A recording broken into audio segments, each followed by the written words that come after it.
Picture yourself at a barbecue. The smell of charred meat drifts through the air, smoke curling upward, and you don't think twice about it. You grab a burger, maybe a rack of ribs, and it feels completely natural, like this is just what humans do, what humans have always done. But here's the thing.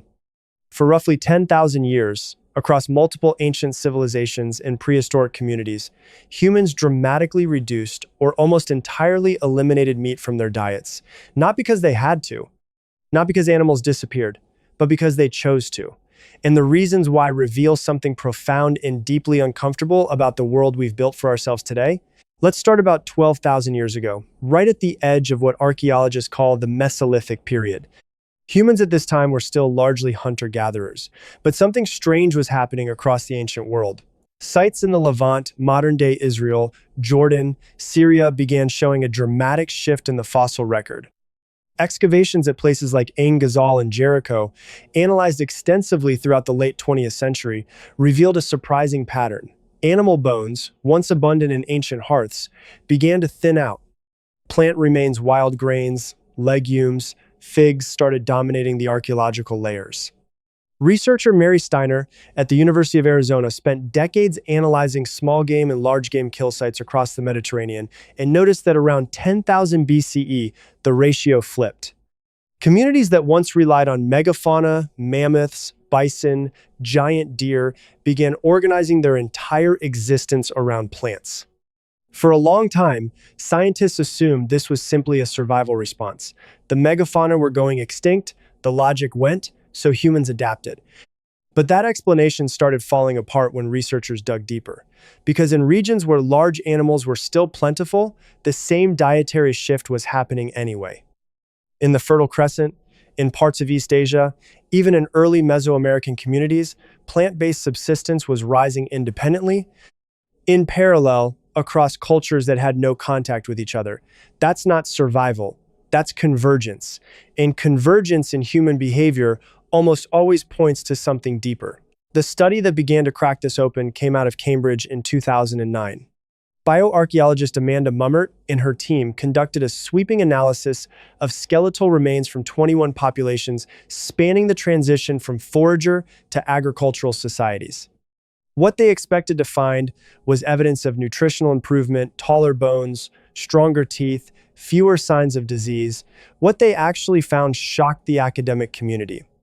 The populations that shifted most aggressively toward plant-based, grain-heavy diets showed significant markers of physical stress, reduced stature, increased dental decay, signs of iron deficiency anemia. These people were, by some measures, less physically robust than their meat-eating ancestors. And yet they persisted. They chose this path and kept choosing it for thousands of years. The question Mummert's team couldn't fully answer was, why would a population accept physical trade-offs for something that wasn't obviously keeping them alive better? The answer starts coming into focus when you look at what these ancient communities were building, not physically, but socially and spiritually. Around 10,000 BCE, ritual life was exploding.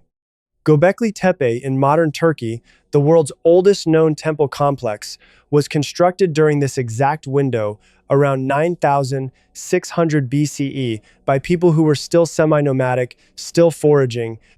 Archaeologist Klaus Schmidt, who excavated the site for over 2 decades before his death in 2014, argued that the site wasn't built for agricultural communities. Agriculture hadn't fully developed yet. Instead, he believed that sites like Göbekli Tepe were the reason agriculture developed, that the need to feed large groups of people gathering for ritual purposes drove the shift toward growing food. And ritual, almost universally across early cultures, involved food restriction, specifically meat restriction. Across the ancient world, the reduction of meat wasn't random. It was structured, it was ceremonial. Early communities in the Indus Valley, Mesopotamia, and the Yellow River Basin all developed proto-religious systems in which meat was either reserved for specific feast days or actively avoided during periods of communal gathering, prayer, and rite of passage.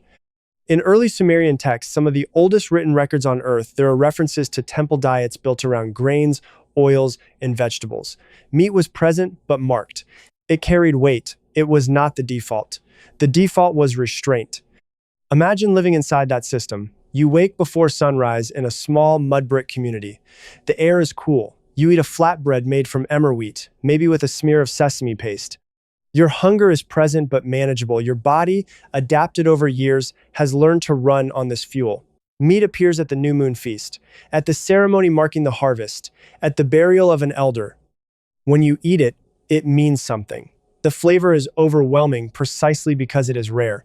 Your senses are calibrated differently. Your relationship to hunger is different, not as an emergency to be silenced, but as a signal to be read. Studies on intermittent fasting and caloric restriction, published in journals like Cell Metabolism in the 2010s, have since shown that reduced caloric intake, especially animal protein reduction, activates specific metabolic pathways, including autophagy, the cellular self-cleaning process that are almost entirely dormant in people eating meat at every meal. These ancient communities, without knowing the biochemistry, were living inside a biological rhythm that modern science is only now beginning to map. The disruption came gradually, then all at once. Between roughly 3000 BCE and 1000 BCE, as urban civilizations expanded and trade networks formed, meat consumption began creeping back into daily life not as a ritual marker, but as a status symbol. In ancient Rome, which became one of history's most documented meat-consuming cultures, the Latin word for salary, salarium, derives from the word for salt, which was used to preserve meat. Social standing became literally tied to the ability to eat preserved animal flesh.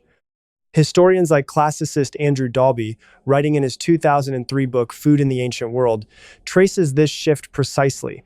As empire expanded, as supply chains matured, as refrigeration via salting and smoking made meat available year-round, the ritual framework that had given meat its meaning collapsed. It became ordinary.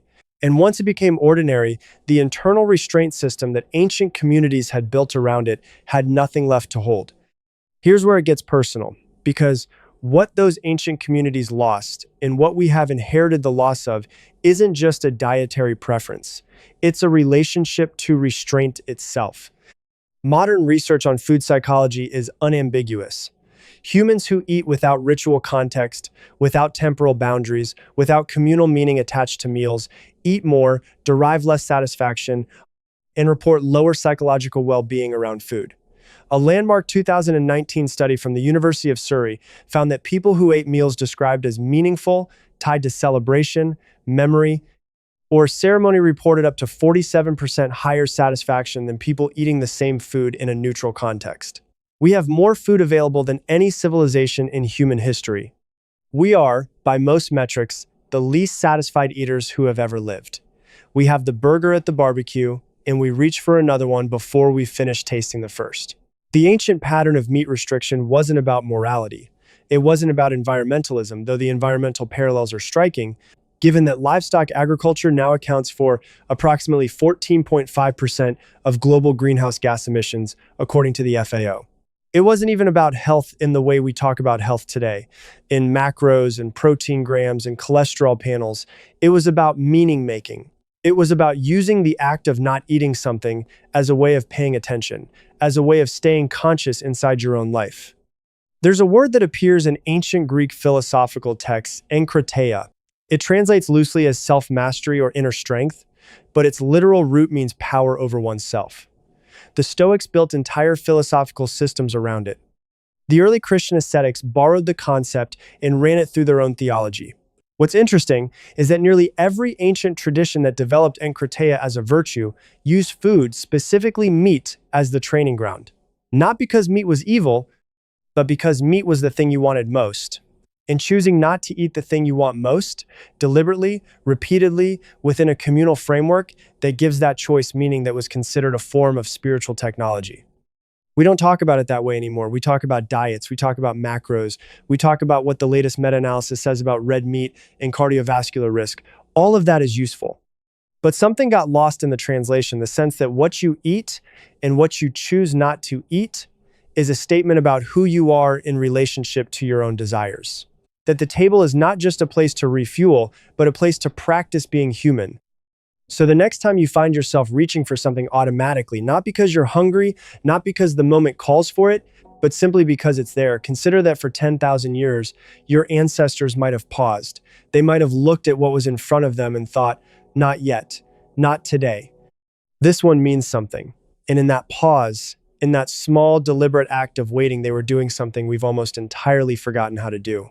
They were reminding themselves that they were more than their appetites, that the most human thing about us was never what we consumed, but what we chose, consciously and together, to hold back for something worth celebrating.